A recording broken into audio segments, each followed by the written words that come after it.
મહેમદાબાદના સોજાલી ગામમાં આવેલી અને કેન્દ્ર સરકારના પુરાતત્વ વિભાગ દ્વારા સંરક્ષિત ઐતિહાસિક રોજા રોજીની દરગાહમાં ઉર્સ દરમિયાન મોટું ગેરકાયદેસર ઉઘરાણા કૌભાંડ સામે આવ્યું છે। સત્તાવાર ટ્રસ્ટીની જાણ બહાર કેટલાક ઇસમોએ ગેરકાયદેસર કમિટી બનાવી અને ટ્રસ્ટની ખોટી પાવતીઓ છાપીને મેળામાં ધંધો કરવા આવતા ગરીબ વેપારીઓ પાસેથી 500થી લઈને 2,50,000 રૂપિયા સુધીના ઉઘરાણા કર્યા હતા।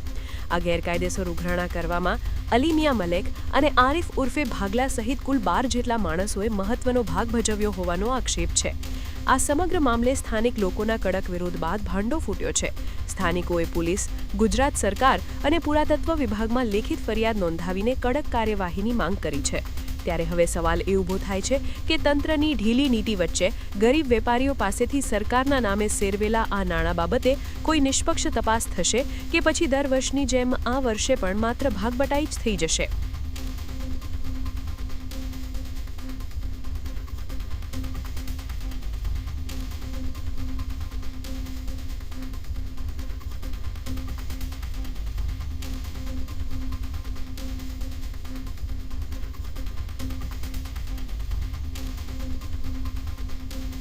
મારું નામ મોહમ્મદ યાસીન ગુલામ છે કે હું મહેમદાબાદ રહેવાસી મુબીન પાર્ક સોસાયટીમાં રહું છું।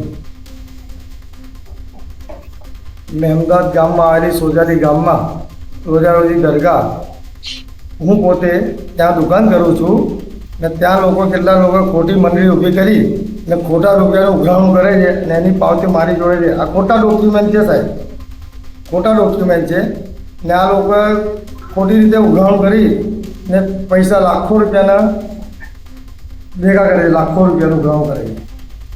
આ રોજાની દરગાહ જે છે એ વકફ બોર્ડની સરકારી મિલકત છે સાહેબ ને આજે લોકોએ જે વર્ષોથી નહીં મિલકત આ લોકોને એ 500 વર્ષ જૂની મિલકત છે ને આ જગ્યા છે બધી સરકારી સાહેબ ને ખોટા રીતે આ લોકો ઉઘરાણું કરે છે, ખોટી મંડળી ઊભી કરી છે ને આ જે પહોંચ છે કમિટી બનાવી, રોજા રોજી કમિટી બનાવી આ લોકો ઉઘરાણું કરે છે સાહેબ। આ ખોટી રીતે ખોટી પાવતીઓ ઊભી કરી છે સાહેબ। આ ખોટું ઉઘરાણું કરી ને મેં એના માટે વિરુદ્ધ આ ફરિયાદ કરી છે ને એના માટે હું આગળ બી જઈશ, તમામ શાખામાં ફરિયાદ આપીશ એમના માટે।